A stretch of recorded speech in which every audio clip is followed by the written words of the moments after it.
संत सिद्धेश्वर श्री गुलाब बाबा लीला तरंगिणी। ओम समर्थ सद्गुरु गुलाब बाबाय नमः। अध्यायము 24 बाबा अन्नपूर्ण। ओम विघ्नराजाय नमः। ओम सरस्वत्यै नमः। ओम श्री गुरुभ्यो नमः। ओम कुलदेवतायै नमः। ओम सद्गुरु गुलाब बाबाय नमः। अन्नपूर्णे सदा अन्नपूर्णे शंकर प्राणवल्लभे ज्ञान वैराग्य सिद्ध्यर्थम भिक्षां देहि च पार्वती అన్న మంత్రాన్ని మనం భోజన వేళలో చదువుతుంటాం. అన్నపూర్ణాదేవి దేవదేవుడైన పరమశివుని ఇల్లాలు, పుణ్యపురి అయిన కాశీ నగరానికి మహారాణి. అన్నపూర్ణ నిలయమైన కాశీలో అన్నం లేని దుస్థితి ఎవరికీ కలగదని పురాణాలు అంటున్నవి. అన్న సమృద్ధి కోసం మనం అన్నపూర్ణను స్తుతిస్తూ ఉంటాం. ఒకసారి వ్యాసునికి కాశీలో భిక్ష దొరకలేదు. అందువలన ఆయన కాశీపై కోపించి శపించబోయాడు. తత్ఫలితంగా అన్నపూర్ణాదేవి విశ్వనాథుడు ఆయన్ను శపించి కాశీ నుండి బయటకు తరిమారని పురాణాలు చెబుతున్నాయి. జ్ఞాన వైరాగ్యాలు లోపించిన వారికి ఇలాంటి దుస్థితి కలుగుతుందని మనం గ్రహించాలి. సకల దేవతా స్వరూపుడైన బాబా అన్నపూర్ణ వంటివాడు. ఆయన కృప ఉన్నవారికి అన్నం కొరత ఉండదు. బాబా కృప భక్తులకు అన్న సమృద్ధిని కలిగించడమే కాక జ్ఞాన వైరాగ్యాలను కూడా అందిస్తుంది. బాబాపై శ్రద్ధ గలవారికి ఏ లోటు ఉండదని, అన్న సమృద్ధి కలుగుతుందని వివరించే లీలలు కొన్ని ఈ అధ్యాయంలో పొందుపరచడమైనది. డాక్టర్ రేవాత్కర్, శ్రీ రేవాత్కర్ కుమార్తె వివాహం 1979 సంవత్సరం మే 31న నిశ్చయమైంది. వీరి కుమార్తె పెండ్లికి తప్పక వస్తానని బాబా వాగ్దానం చేశారు. ఆ సమయంలో బాబా గుజరాత్ రాష్ట్రంలోని కొన్ని ప్రాంతాలలో పర్యటిస్తున్నందువల్ల వివాహమునకు బాబా రాజాలరని రేవాత్కర్ బాధపడసాగాడు. కానీ భక్తవరదుడైన బాబా ముహూర్త సమయానికి భక్తులతో విచ్చేశారు. రేవాత్కర్ కుటుంబ సభ్యులందరూ ఆనంద పరవశులయ్యారు. అందరూ సాష్టాంగ ప్రణామాలు చేశారు. అక్కడ ఒక ఆధ్యాత్మిక రసవాహిని ప్రవహించినట్లయింది.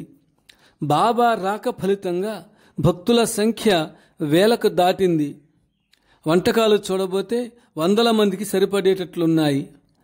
ఈ కొద్ది భోజన పదార్థాలు అంతమందికి ఎలా సరిపోగలవని రేవాత్కర్ విచారిస్తుండగా బాబా తన భక్తుని మనోభావాన్ని గ్రహించి వంటశాలలోకి వెళ్ళి తన దృష్టిని అన్ని వంటకాల మీద ప్రసరింపచేశారు.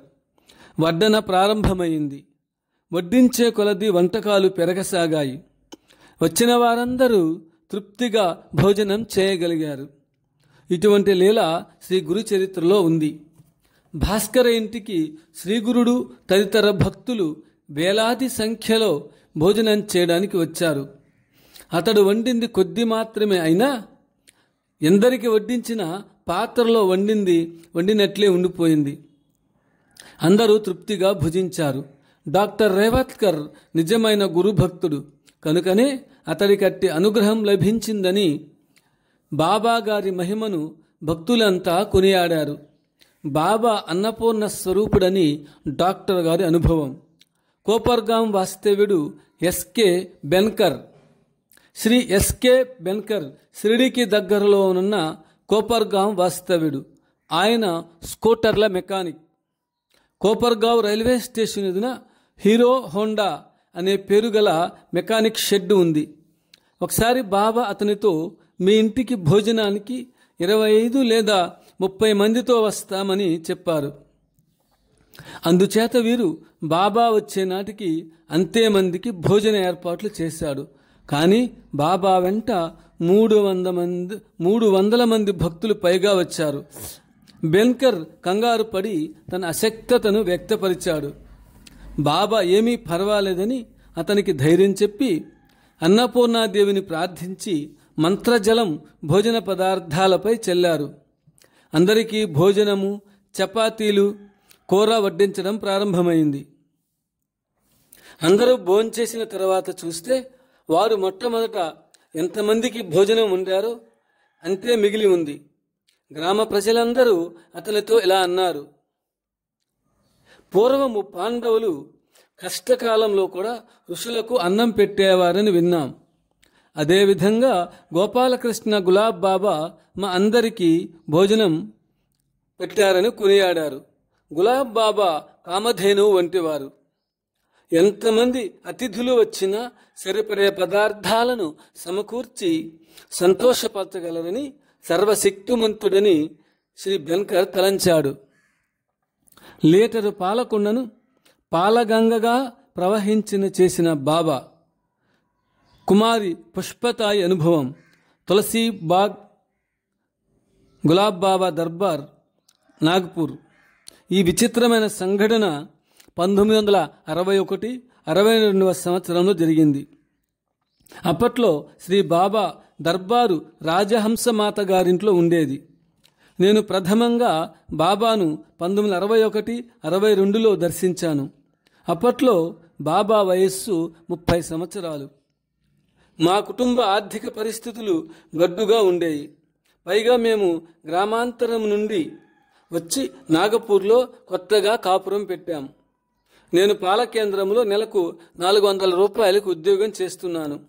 పూజ్యనీయులైన బాబాను మా ఇంటికి భోజనానికి ఆహ్వానించి ఆతిథ్యమివ్వాలని కోరికగా ఉండేది. నేను ఆయనకు మా కుటుంబ ఆర్థిక పరిస్థితులు చెప్పి ఇంటికొచ్చి కొద్ది పాలు స్వీకరించవలసిందిగా ప్రార్థించాను.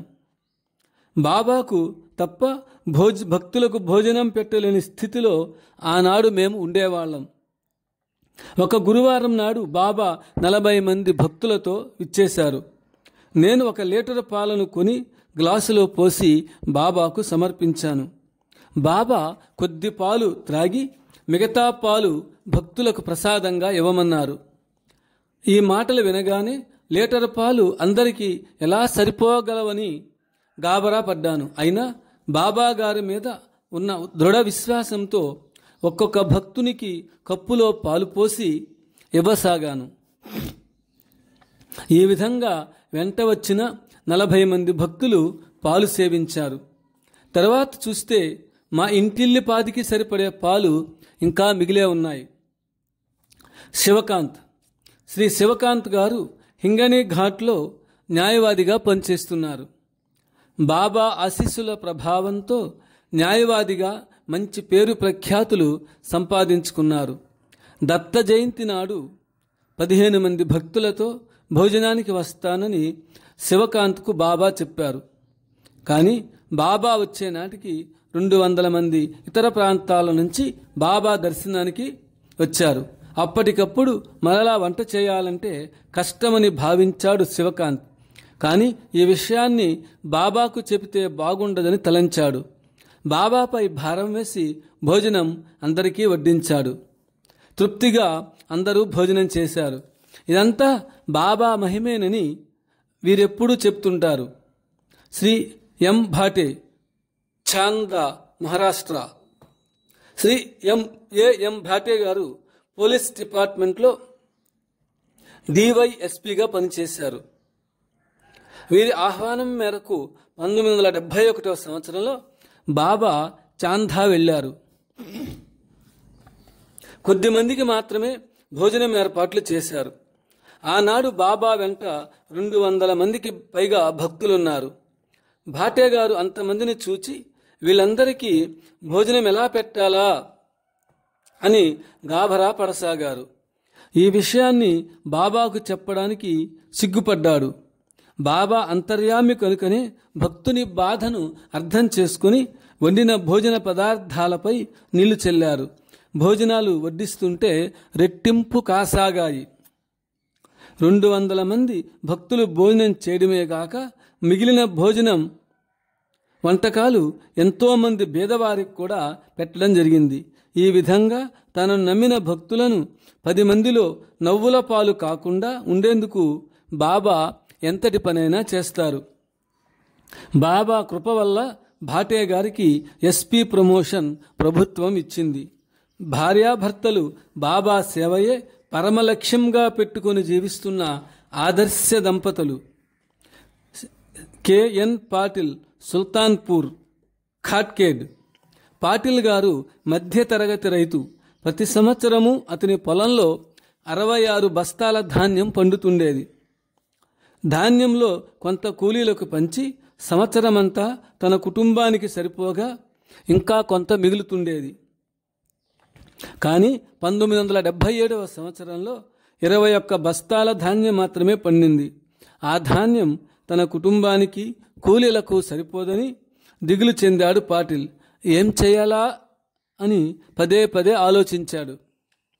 ఒక రోజున బాబా ఆ గ్రామానికి వచ్చారు. పాటిల్ బాబాను తన ఇంటికి ఆహ్వానించాడు. భక్తుని బాధను అర్థం చేసుకున్న బాబా ఈ సంవత్సరము ఎంత ధాన్యం పండిందని పాటిల్ను అడిగాడు. 21 బస్తాల ధాన్యం పండిందని చెప్పాడు. బాబా ధాన్యాగారానికి వెళ్ళి ఆ ధాన్యపు బస్తాలపై పూలు చల్లారు.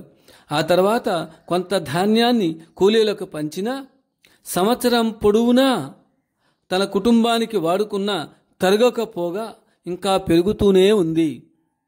నీరు నెయ్యిగా మారుట. జలగాం జిల్లాలోని ఎరండోల్ తాలూకాకు చెందిన ఒక పేద భక్తుని ఇంట్లో బాబా కార్యక్రమం జరిగింది. కార్యక్రమం అయిన తర్వాత అన్నదాన కార్యక్రమం నిర్వహించాడు. వేల సంఖ్యలో పాల్గొన్నారు. అందరికీ పిండి వంటలు, పలు రకాల కూరలు వడ్డించారు.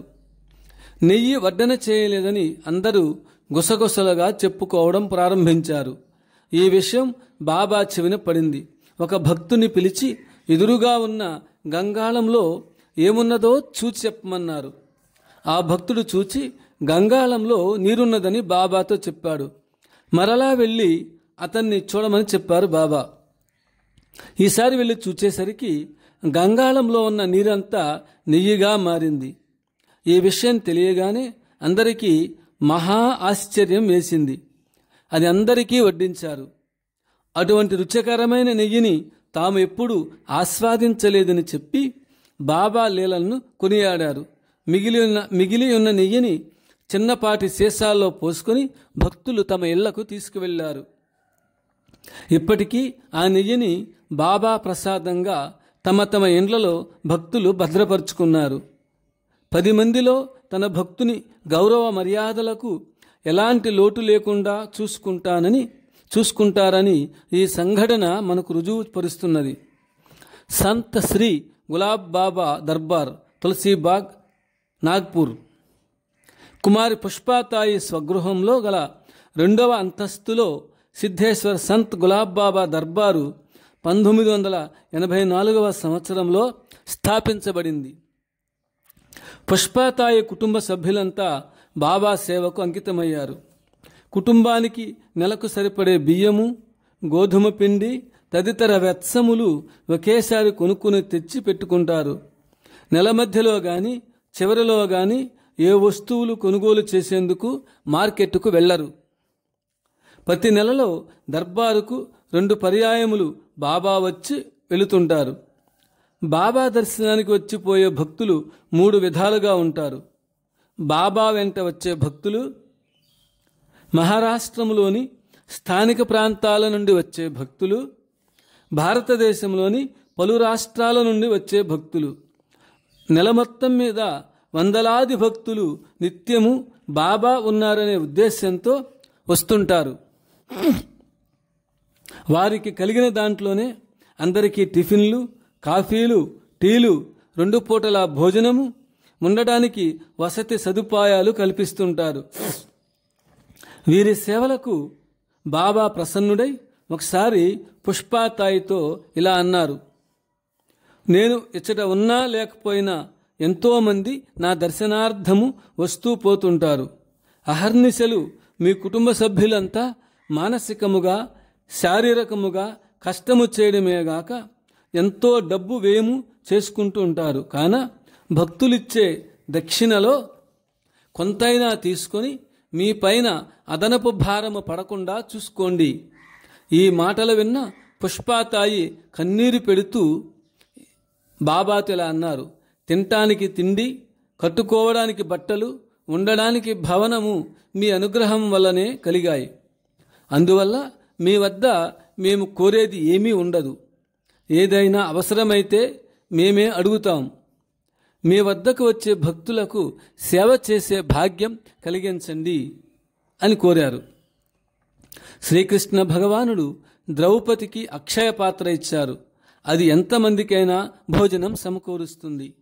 అలానే బాబా అనుగ్రహం వల్ల, అన్నపూర్ణాదేవి కటాక్షం వల్ల ఏ వస్తువుకు లోటు లేకుండా ఆ కుటుంబానికి నెలంతా సరిపోతుంటుంది. తోతారాం అనుభవం. ఒకరోజు బాబా భక్తులతో సాయంత్రం 4 గంటలకల్లా తోతారాం గృహానికి విచ్చేశారు. నాకు ఆకలిగా ఉంది, భోజనం పెట్టమని తోతారామును కోరారు బాబా. ఆ సమయంలో వారింట్లో వండిన పదార్థాలేమీ లేనందున వంట చేయడానికి కొద్దిపాటి వ్యవధి ఇవ్వమని కోరారు. ఇంట్లో వండిన పదార్థాలు ఉన్నా లేవని చెబుతున్నావు కదా అని బాబా తోతారాంతో అన్నారు. ఈ మాటలు వినగానే తోతారాంకు ఆశ్చర్యమేసింది. బాబా ఇంటిలోకి నేరుగా వెళ్ళి మట్టి పాత్రలో ఉన్న వేడి జొన్న రొట్టె, ఉల్లిపాయ ముక్కలు, బఠానీల సబ్జీ బయటకు తీసుకొచ్చారు. బాబా కొద్దిగా స్వీకరించి మిగతాది భక్తులకు పంచారు. సంకల్ప మాత్రాన లేని పదార్థం కూడా అప్పటికప్పుడు సృష్టించబడుతుందని భక్తులు గ్రహించారు. దామోదర్ గిరిధర్ అంబకర్, వయస్సు 70 సంవత్సరాలు, అంజన్గావ్. దామోదర్ గిరిధర్ అంబకర్ అంజన్గావ్ రోడ్డు మీద చిన్న బీడీ బంకు పెట్టుకుని జీవిస్తుండేవాడు. దానిపై వచ్చే ఆదాయము కుటుంబ పోషణకు చాలేది కాదు. బాలగులాబ్ 7 సంవత్సరాల ప్రాయంలో అతని కొట్టుకు వచ్చి ఒక దమ్మిడికి చక్కెర గోళీలు కొన్నాడట. బాలగులాబ్ దైవాంశ సంభూతుడనే భావంతో జేబు నిండా గోళీలు నింపాడు అంబకర్. ఆనాటి నుండి ఆయన వ్యాపారము 3 పువ్వులు 6 కాయలుగా అభివృద్ధి చెంది ఈనాటికి 20 లక్షల రూపాయల ఆసామి అయ్యాడు. నా భాగ్యానికంతా బాబా దమ్మిడే కారణమని తేదీ 5/11/1994 నాతో డాక్టర్ రాథోడ్, డాక్టర్ అమర్నాథ్ జైన్, ఘోట్ ఖాండేలతో అంబకర్ చెప్పారు. వీరు ప్రస్తుతం అంజన్గాంలో పెద్ద మిఠాయి దుకాణం నడుపుతున్నారు.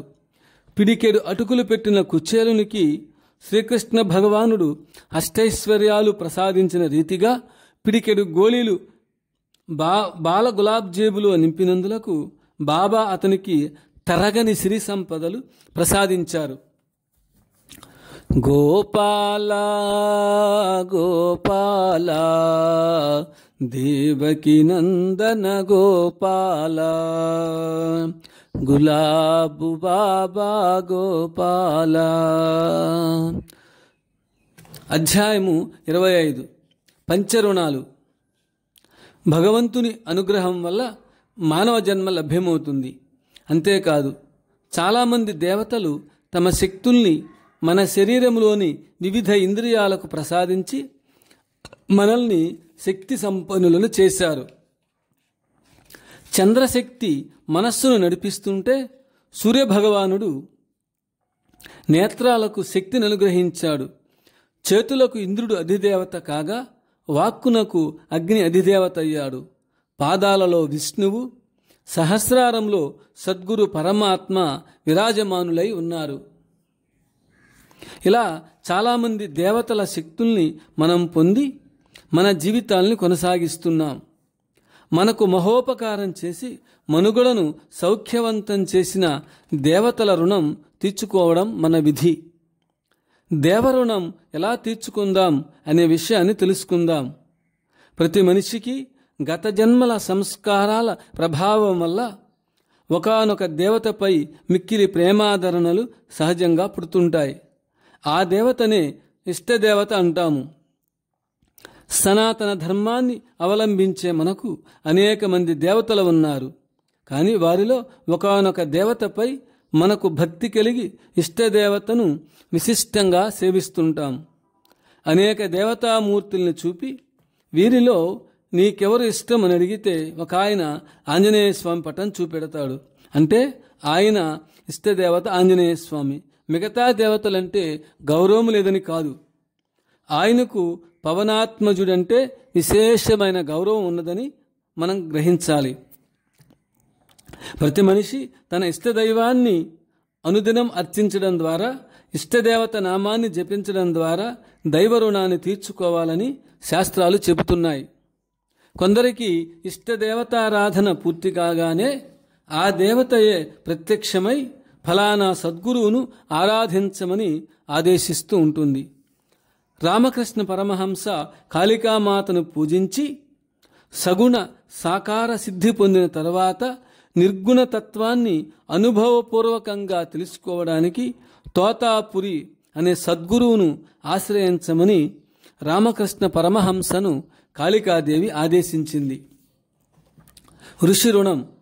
ఋషులంటే మానవులైన మనకు జీవిత పరమార్థాన్ని అందుకునే వైనాన్ని అనుగ్రహించే గోత్ర పురుషులనర్థం. వేదధర్మాన్ని అనుసరించే మనం ఏదో ఒక ఋషికి సంబంధించిన గోత్రానికి చెందిన వారమై ఉంటాము. అంటే ప్రతి వ్యక్తి తన జీవిత విధానానికి ఒకానొక ఋషి ప్రవచించిన మార్గాన్ని అనుసరించి నిర్ణయించుకున్నాడని భావం. మహర్షులలో కొందరు ధర్మశాస్త్రాలు రచించారు, మరికొందరు గృహ్య సూత్రాలను అందించారు. అలానే మరికొందరు మహర్షులు విశ్వ కళ్యాణాన్ని ఆకాంక్షిస్తూ వేద ధర్మాన్నంతా ఇతిహాస పురాణాల రూపంలో అందజేశారు. వ్యాస మహర్షి వేదాల సారాన్ని మహాభారతం రూపంలో అందించగా, వాల్మీకి మహర్షి సరైన జీవన విధానాన్ని రామాయణ రూపంలో అందించి మానవుడు మాధవుడు అయ్యే వైనాన్ని తెలియపరిచారు. ఇది మహర్షులు మనకు చేసిన మహోపకారం. ఈ రుణాన్ని మనం ఎలా తీర్చుకోవాలి? ఋషి ప్రోక్తాలైన రామాయణం, మహాభారతం, భగవద్గీత, ఉపనిషత్తులు మొదలైన గ్రంథాలను అధ్యయనము చేయడం, ఆచరించడం ద్వారా మనం ఋషి రుణం తీర్చుకోవాలి. అంతేకాదు, ఈ ఋషులు ఆర్జించిన జ్ఞానాన్ని శిష్య పరంపర ద్వారా తరతరాలకు అందించారు. ఉదాహరణకు వశిష్ఠుడు ఆయన కుమారుడైన శక్తి మహర్షికి, ఆయన కుమారుడు పరాశరుడు, ఆయన కుమారుడు వేదవ్యాసుడు, ఈ విధంగా జ్ఞానము తరతరాలుగా ఆయా ఋషుల ద్వారా సమాజానికి అందజేయబడుతూ వస్తోంది. ఈ క్రమాన్ని అనుసరించి మన ఋషులు అందించిన జ్ఞానాన్ని సమాజానికి అందించడం మన ధర్మంగా భావించాలి. తద్వారా ఋషుల రుణాన్ని తీర్చుకోగలుగుతారు. పితృరుణం. పాంచభౌతికమైన ఈ దేహం మనకు తల్లిదండ్రుల వలన లభ్యమైంది. 6 అంగుళాల వైశాల్యం గల గర్భగోళంలో తల్లి ఎన్నో శ్రమల కోర్చి పిండాన్ని ధరించి శిశువు రూపంలో ఈ లోకానికి అందిస్తుంది. ఎంతటి మహాత్ములైనా ఈ విధంగానే జన్మించారు. అనేక ప్రయాసల కోర్చి తండ్రి కుమారుని అభివృద్ధికి సోపానాలు నిర్మిస్తాడు. తన జీవితాన్ని బంగారుమయం చేయడంలో ఎంతో శ్రమించిన తల్లిదండ్రుల రుణం తీర్చుకొనడం అసాధ్యం. అయినా వారి రుణాన్ని తీర్చుకునే విధానాన్ని శాస్త్రాలు వివరించాయి. వృద్ధాప్యంలో వారికి అన్నోదకాలు సమర్పించి సేవించడం, అలాగే వారి మనస్సు గాయపడకుండా ప్రియవాక్యాలతో గౌరవించడం పితృరుణం తీర్చుకునే మార్గాలలో మొదటిది. ఆ పిమ్మట తల్లిదండ్రుల మరణానంతరము వారికి క్రతువులు నిర్వహించడం, వారి స్మృత్యర్థం ప్రతి సంవత్సరం తిథిని పాటించడం విధిగా శాస్త్రాలు ఆదేశించాయి. అయితే చనిపోయిన తరువాత పిండ ప్రదానము చేయడం కంటే బ్రతికి ఉన్నప్పుడు అన్నపానాదులు ఆదరణతో సమర్పించి వారిని సేవించడం సర్వోత్కృష్టమైన పితృరుణం తీర్చుకునే మార్గమని గ్రహించాలి. మనుష్య రుణం.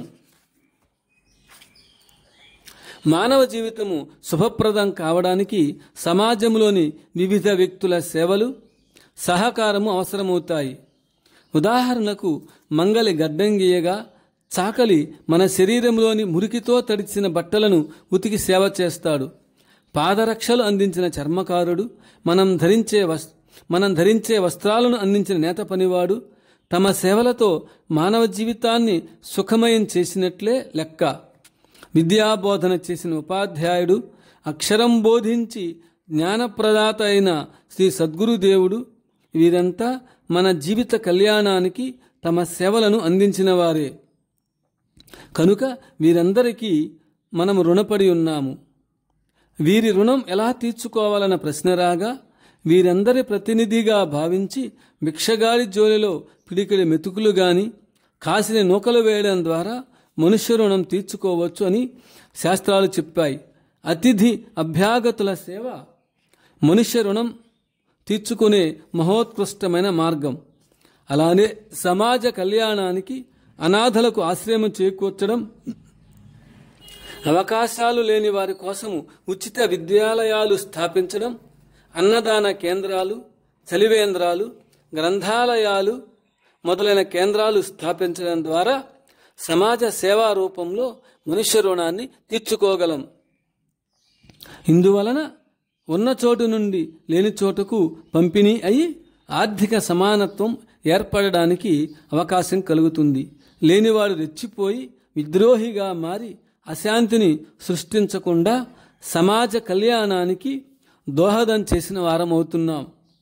భూతరుణం మానవుని మనుగడ సుఖంగా సాగేటందులకు సృష్టిలోని జంతుజాలము, పక్షి సమూహాలు సహాయం చేస్తున్నాయి. ఉదాహరణకు మనము ఇంటిని దొంగల బెడద లేకుండా కావలి కాస్తూ కుక్క సంరక్షిస్తుండగా ఎలుకల్ని దూరం చేసి పిల్లి ఇంటిని శుభ్రంగా ఉంచుతుంది. అలాగే కోళ్ళు, నెమళ్ళు మొదలుగా గల తిరియక్ జీవులు సహాయపడుతున్నాయి. ఇంతకంటే అధికముగా గేదెలు, ఆవులు అమృతం లాంటి క్షీరాన్ని అందించి ఎద్దులు, దున్నలు వ్యవసాయానికి తోడ్పడి మానవునికి సేవ చేస్తున్నాయి. ఈ విధంగా పశువులు, పక్షులు తమ సేవలను అందిస్తున్నాయి. భూతములంటే పాంచభౌతికమైన దేహాన్ని ధరించిన ప్రాణులని అర్థము. పై రుణాలు పోగా సమాజము భూత రుణము రూపంలో పశువులకు, పక్షులకు అప్పుపడి ఉంది. దీనిని తీర్చడం ఎలా అంటే, నువ్వు భోజనం చేసే ముందు ఈ ప్రాణులను ప్రతినిధిగా భావించి మొదటి కబళము కాకులకు గాని, కుక్కలకు గాని, చీమలకు గాని వదిలిపెట్టాలి. దీనినే భూత బలి అని శాస్త్రాలు చెప్పాయి. అంతేకాదు, తాను భుజించే ముందు ఇంటిలో ఉన్న ఆవు, గేదెలు లాంటి జంతువులకు గ్రాసం కానీ నీరు కానీ సమకూర్చాలి. నోరు లేని ఈ జీవులు కుటుంబ సభ్యులే కనుక వాటి అవసరాలను ముందు తీర్చాలని శాస్త్రాలు హెచ్చరిస్తున్నాయి. మనము నిత్యము 5 వస్తువులతో పాపకార్యం చేయనిదే మన ఇస్తరలోకి అన్నం రావడం లేదు. అవి ఒకటి చీపురు, కత్తిపీట, సన్నికల్లు, పొయ్యి, జలపాత్ర అని శాస్త్రాలు పేర్కొన్నాయి. ఈ 5ంటికి ప్రాయశ్చిత్తముగా పైన చెప్పినటువంటి 5 రుణాలను తీర్చాలి. అలా చేయడాన్నే పంచయజ్ఞాలు చేయడం అని మనం గ్రహించాలి. పంచయజ్ఞాలు నిర్వర్తించడం ద్వారా చేసిన భోజనమే పవిత్ర భోజనమని, అలా కాకుండా భుజించేవాడు పాపం తింటున్నాడని,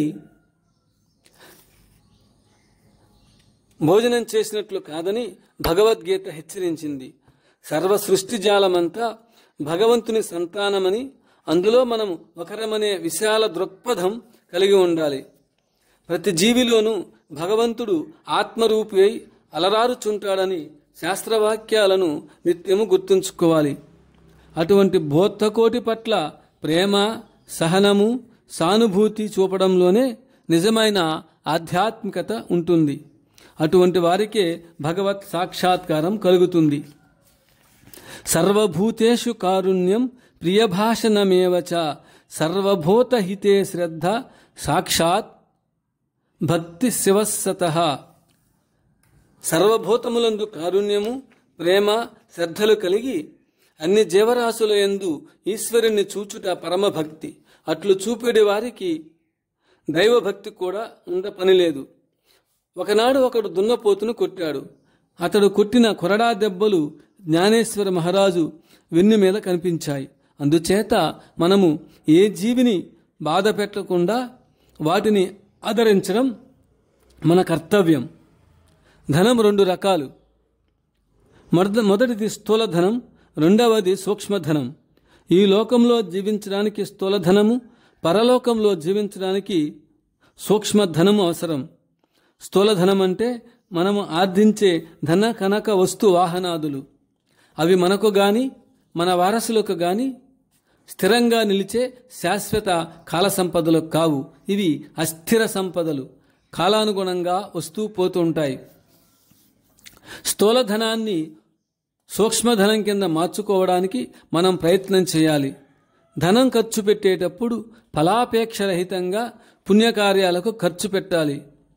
అవి మరుజన్మకు అశేషమైన పుణ్యరాశులుగా మారి భోగభాగ్యాలతో జీవించడానికి వీలవుతుందని శాస్త్రాలు ఘోషిస్తున్నాయి.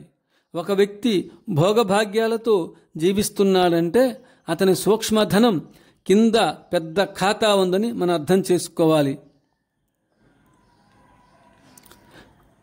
అంటే అతని పూర్వ పుణ్యఫలం కలిమి రూపంలో ప్రాప్తిస్తుంది. అలా చేయకుండా ఉంటే ఆ పుణ్యము వ్యయమై మరుజన్మలో అన్నవస్త్రాలకు కష్టపడవలసి ఉంటుంది. ఆర్థిక శాఖ మంత్రి అయిన కుబేరుడు ప్రతి జీవి ఖర్చు పుణ్యరూపాన పెట్టిన ధనమంతా ఇంద్రునికి తెలుపుతుంటాడు. ఈ భౌతిక జగత్తులో ధనాన్ని ఎన్నో విధాలుగా సంపాదించడానికి అనేక మార్గాలుంటాయి. పరలోకంలో పలు రకాలుగా ఆర్జించే అవకాశాలు ఉండవు. మరొక విధంగా చెప్పాలంటే ఈ సూక్ష్మధనము కంటికి కనిపించకపోయినా ధన సంపదల కంటే విశిష్టమైన సుఖాన్ని, ఆనందాన్ని అందించే సత్యధర్మ ప్రవర్తులు కనుక స్థూలధనం కంటే సూక్ష్మధనం విశిష్టమని స్పష్టమైంది. అందువల్ల మనం ధనాన్ని సూక్ష్మధనంగా మార్చుకోవాలి. విద్యా వివాదాయ ధనం మదాయ.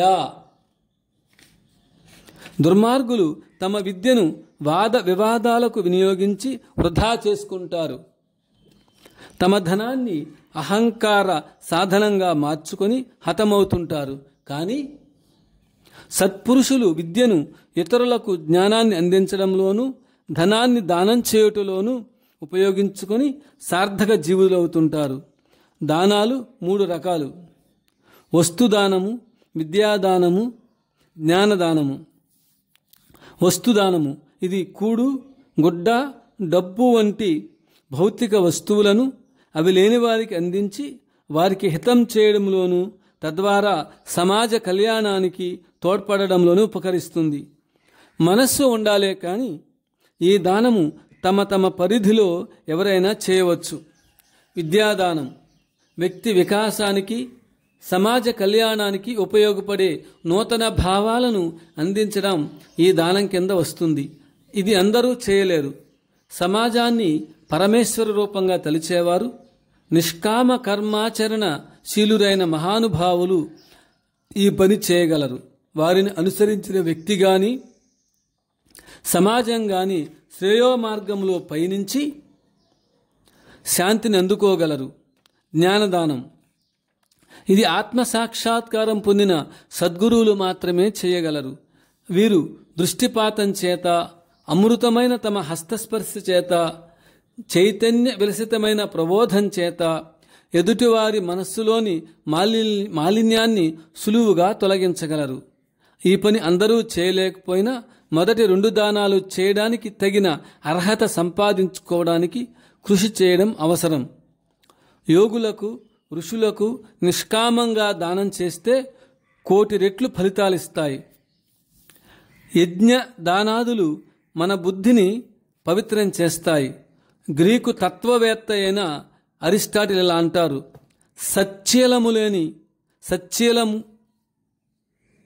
ధ్యానము లేని యోగం, సచ్చీలము ధ్యానము లేని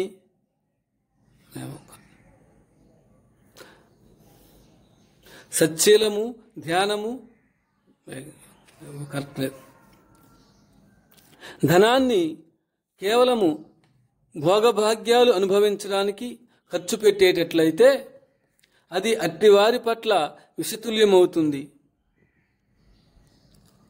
సాటి జీవుల శ్రేయస్సుకు ఖర్చు పెట్టేటట్లయితే అది వారి పట్ల అమృతతుల్యమవుతుంది. అందుకనే ధనాన్ని సంపాదించినా అది సద్వినియోగం చేసుకోవాలి, అప్పుడే జన్మ సార్థకమవుతుంది.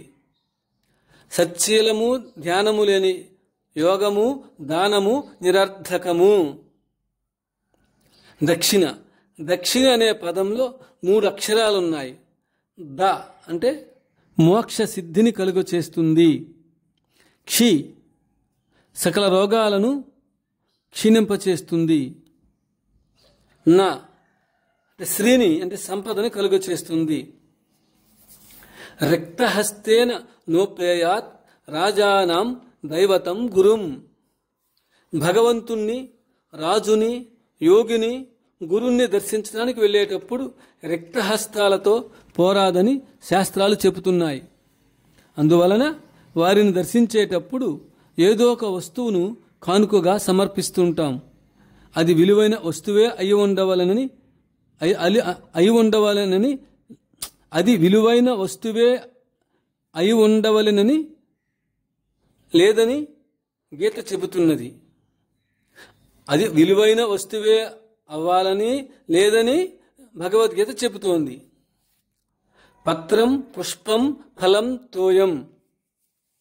సులభంగా దొరికే పండు గాని, ఆకు గాని, పువ్వు గాని, చివరకు నీళ్లు గాని భక్తితో సమర్పిస్తే అది నాకు ప్రియమవుతుందని గీత వివరిస్తుంది.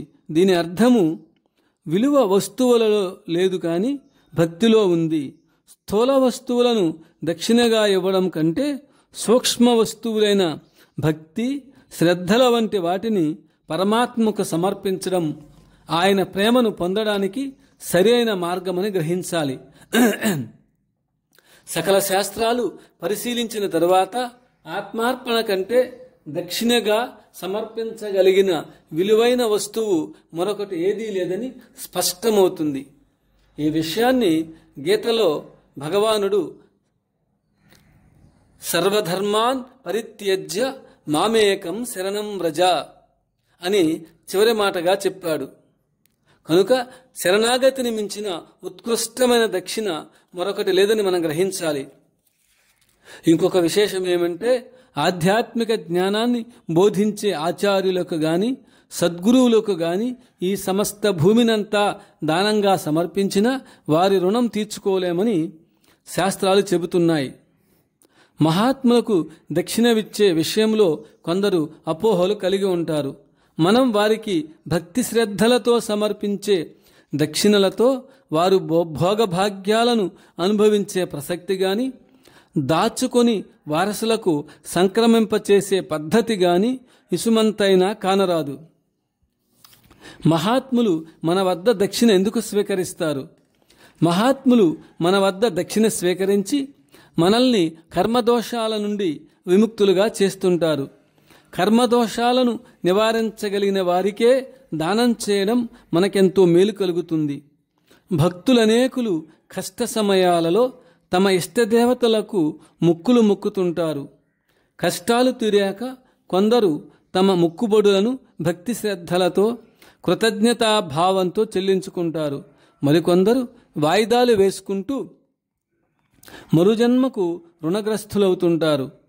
అటువంటి భక్తుల నుండి మహాత్ములైన వారు దక్షిణ స్వీకరించి రుణ విముక్తులుగా చేయడం పరిపాటి. అంతేగాక దాన ధర్మాలెరుగని సాటి భక్తులు మేలు చేయడానికి, పుణ్య సంస్కారాన్ని నాటడానికి, వివేక వైరాగ్యాదులు కలగజేయడానికి మహాత్ములు దక్షిణ స్వీకరిస్తారు. మనమిచ్చే దక్షిణలో దోషమున్నా అది వారి చేతుల్లో పడగానే పవిత్రమైపోతుంది.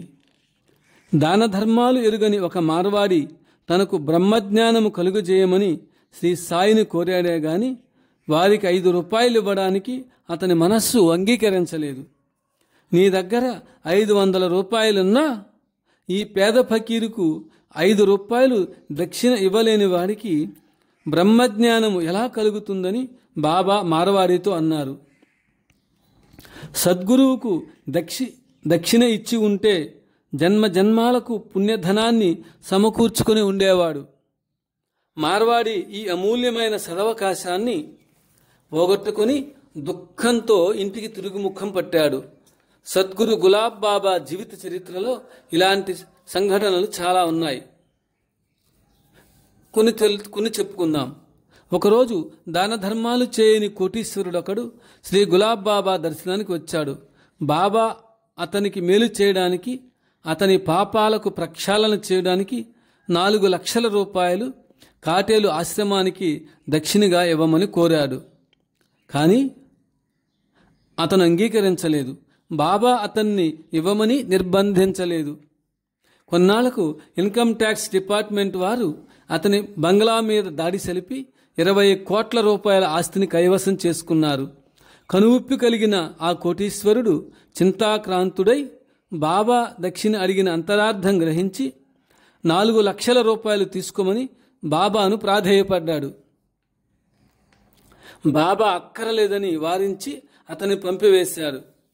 ఒక మార్వాడి ఎన్నో పాపాలు చేసి కోట్లు విలువ కలిగిన ఆస్తిపాస్తులను సంపాదించాడు.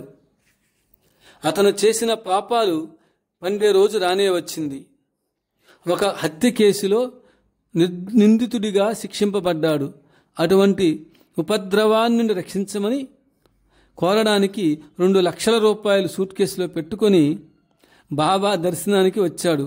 బాబా సర్వజ్ఞుడు కావున దత్తనే భక్తుని పిలిచి, ఒక దుష్టుడు కోర్టువారి శిక్ష తప్పించుకోవడానికి 2 లక్షల లంచం ఇవ్వడానికి వచ్చాడు, అతనిని దూరంగా ఉండి దర్శనం చేసుకుని వెళ్ళమని చెప్పమన్నారు.